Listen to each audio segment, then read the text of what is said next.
Hello friends, welcome to my channel. ಈ ದಿನ ನಾನು ನಿಮ್ಮ ಜೊತೆ ಬೋಟ್ ನೆಕ್ ಡಿಸೈನ್ ಶೇರ್ ಮಾಡ್ತಾ ಇದ್ದೀನಿ.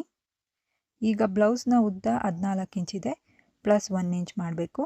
15 ಇಂಚಿಗೆ ಮಾರ್ಕ್ ಮಾಡ್ತಾ ಇದ್ದೀನಿ. ಈಗ ಸ್ಟ್ರೈಟಾಗಿ ಲೈನ್ ಹಾಕೋಣ. ಈಗ ಶೋಲ್ಡರ್ನ ಉದ್ದ 15 ಇಂಚಿದೆ, ಅದರಲ್ಲಿ ಅರ್ಧ ಭಾಗ 7.5 ಇಂಚು. ಈಗ 7 ಇಂಚು ಆರ್ಮೋಲ್ ಡೌನ್.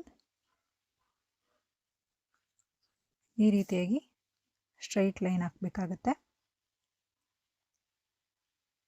ಈಗ ಇಲ್ಲಿ ಅರ್ಧ ಇಂಚಿಗೆ ಶೋಲ್ಡರ್ ಡೌನ್ ಮಾಡಬೇಕು. ಈಗ 8.5 inch chest round and 1.5 inch margin, ಮತ್ತು 7 inch waist round, 1 inch dot ಮತ್ತು 1.5 ಇಂಚ್ ಮಾರ್ಜಿನ್ಗೆ ಈ ರೀತಿಯಾಗಿ ಸ್ಟ್ರೈಟಾಗಿ ಲೈನ್ ಡ್ರಾ ಮಾಡ್ಕೋಬೇಕು. ಈಗ 1 ಇಂಚಿಗೆ ಇಲ್ಲಿ ಆರ್ಮೋಲ್ ರೌಂಡ್ಗೋಸ್ಕರ ಮಾರ್ಕ್ ಮಾಡಿ ಈ ರೀತಿಯಾಗಿ ಆರ್ಮೋಲ್ ರೌಂಡ್ ಮಾಡಬೇಕಾಗುತ್ತೆ. ಈಗ ನೆಕ್ ವಿಡ್ತ್ ಬಂದು 4 ಇಂಚಿಗೆ ಮಾರ್ಕ್ ಮಾಡ್ತಾ ಇದ್ದೀನಿ. ಮತ್ತು ಈಗ ಶೋಲ್ಡರ್ ಡೌನ್ 1/2 ಇಂಚ್ ಮಾಡಿದ್ವಲ್ಲ, ಅದನ್ನು ಇದಕ್ಕೆ ಜಾಯಿಂಟ್ ಮಾಡಬೇಕು. ಈಗ ಮಾರ್ಕ್ ಮಾಡಿರೋ ಪ್ರಕಾರವಾಗಿ ಕಟ್ ಮಾಡಬೇಕಾಗತ್ತೆ. ಈ ರೀತಿಯಾಗಿ ಕಟ್ ಮಾಡ್ತಾ ಇದ್ದೀನಿ ಇಲ್ಲಿ. ಈಗ ಶೋಲ್ಡರ್ ಡೌನ್ ಕಟ್ ಮಾಡಬೇಕಾಗತ್ತೆ. 1/2 ಇಂಚ್ ಮಾರ್ಕ್ ಮಾಡಿದ್ವಲ್ಲ, ಆ ರೀತಿಯಲ್ಲೇ ಕಟ್ ಮಾಡಬೇಕು. ಇಲ್ಲಿ ಮೇನ್ ಪೀಸ್ ಕೂಡ ಈ ರೀತಿಯಾಗಿ ಕಟ್ ಮಾಡ್ಕೊಂಡಿದ್ದೀನಿ ನಾನು. ಈಗ ನೆಕ್ ಡಿಸೈನ್ ರೆಡಿ ಮಾಡಬೇಕು. ಇಲ್ಲಿ ನೆಕ್ ವಿಡ್ತ್ ಬಂದು 4 ಇಂಚ್ ಇದೆ, ನೆಕ್ ಡೌನ್ ಬಂದು 3 ಇಂಚ್ ಇದೆ. ಈಗ ಇಲ್ಲಿ ಕೂಡ ನೆಕ್ ವಿಡ್ತ್ ಬಂದು 4 ಇಂಚ್ ಇದೆ. ಈ ರೀತಿಯಾಗಿ ಸ್ಟ್ರೈಟ್ ಲೈನ್ ಡ್ರಾ ಮಾಡ್ಕೋಬೇಕು. ಮತ್ತು ನೆಕ್ ಡೌನ್ ಬಂದು ನಾನು 11 ಇಂಚಿಗೆ ತೊಗೊಂಡಿದ್ದೀನಿ. ಮತ್ತು ಇಲ್ಲಿ 4 ಇಂಚಿಗೆ ಮಾರ್ಕ್ ಮಾಡಿ ಈ ರೀತಿಯಾಗಿ ಸ್ಟ್ರೈಟ್ ಲೈನ್ ಮಾಡ್ತಾ ಇದ್ದೀನಿ. ಈ ಲೈನು ಕೂಡ ಸೇರಿಸ್ಬೇಕು. ಈಗ 2 ಇಂಚಿಗೆ ಮಾರ್ಕ್ ಮಾಡ್ತಾ ಇದ್ದೀನಿ. ಈ ರೀತಿ ಸ್ಟ್ರೈಟ್ ಲೈನ್ ಡ್ರಾ ಮಾಡಿಕೊಂಡು ಮತ್ತೆ ಇದನ್ನು ಈ ಥರ ಫೋಲ್ಡ್ ಮಾಡಿ ಈ ರೀತಿಯಾಗಿ ಇನ್ನೊಂದು ನೆಕ್ ಸೈಡ್ಗೆ ಟ್ರೇಸ್ ಮಾಡ್ಕೋಬೇಕು. ಈ ರೀತಿಯಾಗಿ ಟ್ರೇಸ್ ಮಾಡ್ಕೊಂಡ್ಮೇಲೆ ಲೈನ್ನ ಡಾರ್ಕಾಗಿ ಮಾರ್ಕ್ ಮಾಡ್ಕೋಬೇಕಾಗತ್ತೆ. ನಾನಿಲ್ಲಿ ಲೈನ್ ಮತ್ತೆ ಡ್ರಾ ಮಾಡ್ತಾ ಇದ್ದೀನಿ. ಮತ್ತು ಇಲ್ಲಿ ಫೋಲ್ಡಿಂಗ್ ಬಂದು ನಮ್ಮ ಸೈಡ್ಗೆ ಇಟ್ಕೊಂಡು ಈ ರೀತಿಯಾಗಿ ಬೋಟ್ ನೆಕ್ ಡ್ರಾ ಮಾಡಬೇಕು. ಹೀಗೆ ಈ ರೀತಿಯಾಗಿ ಬೋಟ್ ನೆಕ್ ಡ್ರಾ ಮಾಡಿದ್ಮೇಲೆ ನಾವು ಇದನ್ನು ಓಪನ್ ಮಾಡಿ ಮತ್ತು ಇಲ್ಲಿ ನಾನು 1.5 ಇಂಚಿಗೆ ಮಾರ್ಕ್ ಮಾಡ್ತಾ ಇದ್ದೀನಿ.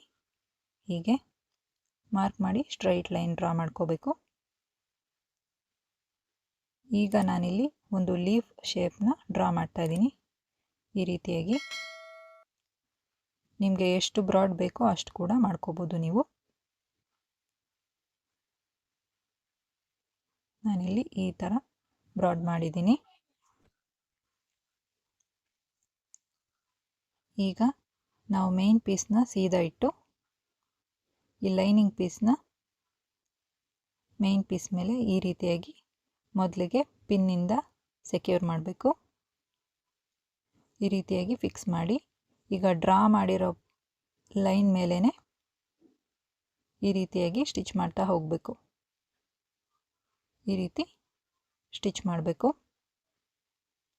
ಇಲ್ಲಿ ಕೂಡ 1.5 ಇಂಚಿಗೆ ಮಾರ್ಕ್ ಮಾಡಿದ್ವಲ್ಲ, ಅದೇ ರೀತಿ ಸ್ಟ್ರೈಟಾಗಿ ಬಂದು ಈ ರೀತಿಯಾಗಿ ಬೋಟ್ ನೆಕ್ ಶೇಪು ಸ್ಟಿಚ್ ಮಾಡಬೇಕಾಗತ್ತೆ.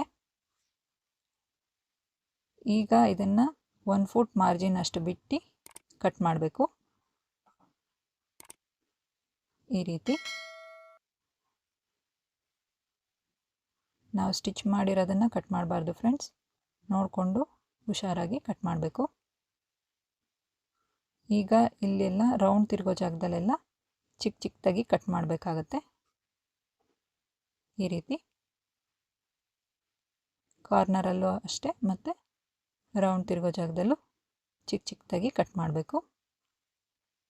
ಈಗ ನಾವು ಇದನ್ನು ಟರ್ನ್ ಮಾಡ್ಕೋಬೇಕು. ಇದು ನೀಟಾಗಿ ಪಾಯಿಂಟ್ ಬರೋ ಹಾಗೆ ನೀಟಾಗಿ ಟರ್ನ್ ಮಾಡಬೇಕಾಗತ್ತೆ. ಇದು ನೀಟಾಗಿ ಪಾಯಿಂಟ್ ಬರಲಿ ಈ ರೀತಿ ಮಾಡ್ತಾ ಇದ್ದೀನಿ ನಾನಿಲ್ಲಿ. ಮತ್ತು ಇದನ್ನು ಈ ರೀತಿಯಾಗಿ ಟರ್ನ್ ಮಾಡಬೇಕು. ಈ ರೀತಿಯಾಗಿ ಟರ್ನ್ ಮಾಡ್ಕೊಂಡ್ಮೇಲೆ ಈ ರೀತಿಯಾಗಿ ಕಾಣುತ್ತೆ. ಈಗ ನಾನು ಕಾರ್ನರಲ್ಲೇ ಸ್ಟಿಚ್ ಮಾಡ್ತಾ ಇದ್ದೀನಿ. ನೀವು ಈ ಸ್ಟಿಚ್ನ ಕಾರ್ನರಲ್ಲಿ ಬೇಕಾದರೂ ಹಾಕ್ಕೋಬೋದು, 1 ಫೂಟ್ ಮಾರ್ಜಿನ್ ಬಿಟ್ಟಬೇಕಾದ್ರೂ ಹಾಕ್ಕೋಬೋದು. ನಾನಿಲ್ಲಿ ಕಾರ್ನರಲ್ಲೇ ಸ್ಟಿಚ್ ಮಾಡ್ತಾಯಿದ್ದೀನಿ. ಈ ರೀತಿ ಈ ಪಾಯಿಂಟ್ ಬರೋ ಜಾಗದಲ್ಲಿ ನೀಟಾಗಿ ಫಿನಿಶಿಂಗ್ ಕೊಟ್ಟು ಸ್ಟಿಚ್ ಮಾಡಬೇಕು. ಹೀಗೆ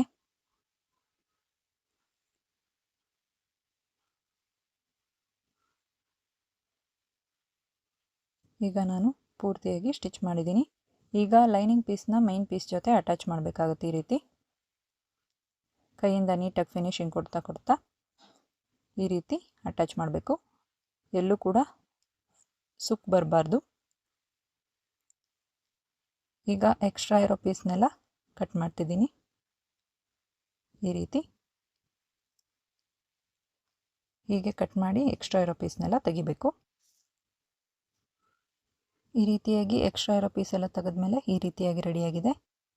ಈಗ ಸೆಂಟರ್ಗೆ ಫೋಲ್ಡ್ ಮಾಡಿ ಈ ರೀತಿಯಾಗಿ ಕಟ್ಸ್ ಮಾಡಬೇಕು. ಈಗ ಕಟ್ ಮಾಡಿರೋ ಪ್ರಕಾರ ಸೆಂಟರ್ಗೆ ಫೋಲ್ಡ್ ಮಾಡಿ ಈ ರೀತಿಯಾಗಿ ಟಕ್ಸ್ ಹಿಡಿಬೇಕು. ಇದು ಬ್ಯಾಕ್ ಟಕ್ 4 ಇಂಚಷ್ಟು ಉದ್ದ, ಅರ್ಧ ಇಂಚಷ್ಟು ಅಗಲ ಬ್ಯಾಕ್ ಟಕ್ಸ್ ಹಿಡಿತಾ ಇದ್ದೀನಿ. ಈ ರೀತಿ ಬ್ಯಾಕ್ ಟಕ್ಸ್ ಹಿಡಿದಾದ್ಮೇಲೆ ಈಗ ಬ್ಯಾಕ್ ಪಟ್ಟಿ ರೆಡಿ ಮಾಡ್ಕೋಬೇಕು. ಈಗ ನಾನು ಒಂದು ಸೈಡ್ ಫೋಲ್ಡ್ ಮಾಡ್ತಾ ಇದ್ದೀನಿ. ಬ್ಯಾಕ್ ಪಟ್ಟಿನ ಈ ರೀತಿಯಾಗಿಟ್ಟು ಅಟ್ಯಾಚ್ ಮಾಡ್ತಾ ಇದ್ದೀನಿ. 1/2 ಇಂಚಷ್ಟು ಮಾರ್ಜಿನ್ ಬಿಡಬೇಕು.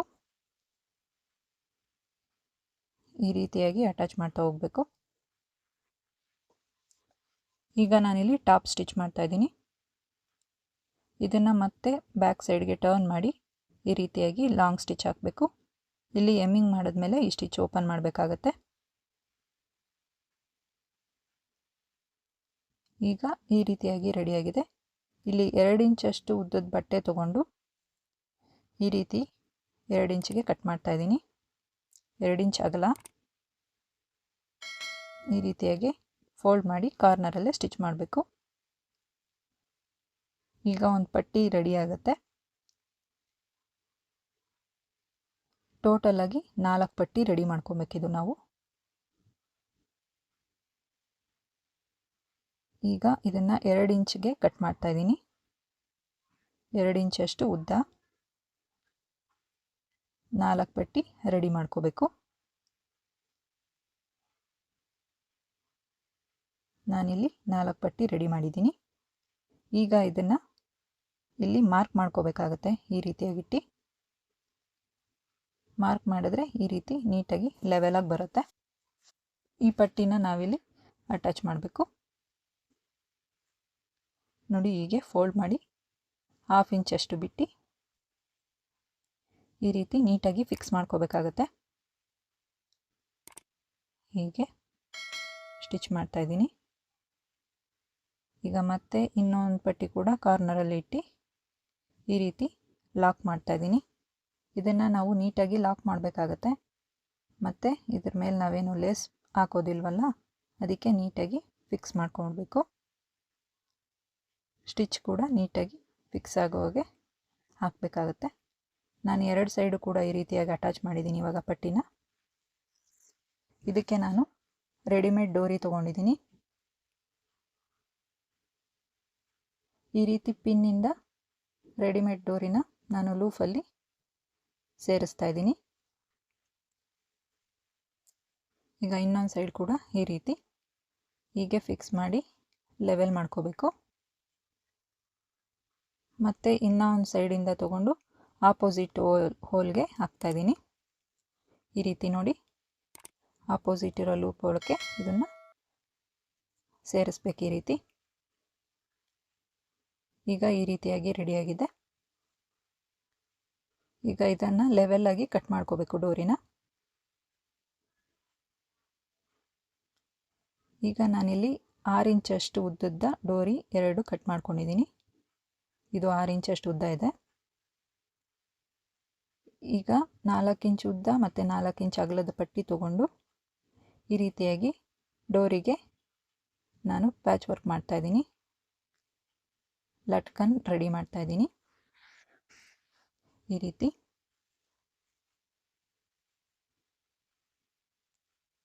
ಎರಡು ಸೈಡ್ ಕೂಡ ಇದೇ ರೀತಿ ಮಾಡ್ಕೋಬೇಕು. ನೋಡಿ, ಹೀಗೆ ಎಕ್ಸ್ಟ್ರಾ ಇರೋ ಪೀಸ್ನ ಕಟ್ ಮಾಡಿ ತೆಗೆದುಬಿಡಬೇಕು. ಈ ರೀತಿ ಡೋರಿ ರೆಡಿ ಆದಮೇಲೆ ಮತ್ತೆ ನಾನು ಈಗಾಗಲೇ ಬ್ಲೌಸಲ್ಲಿ ಹಾಕಿರೋ ಡೋರಿಗೆ ಈ ರೀತಿಯಾಗಿ ಒಂದು ಲಟ್ಕನ್ ಹಾಕ್ತಾಯಿದ್ದೀನಿ ನೋಡಿ. ಈ ರೀತಿಯಾಗಿ ನಾನು ಅದನ್ನು ಅಟ್ಯಾಚ್ ಮಾಡ್ತಾಯಿದ್ದೀನಿ.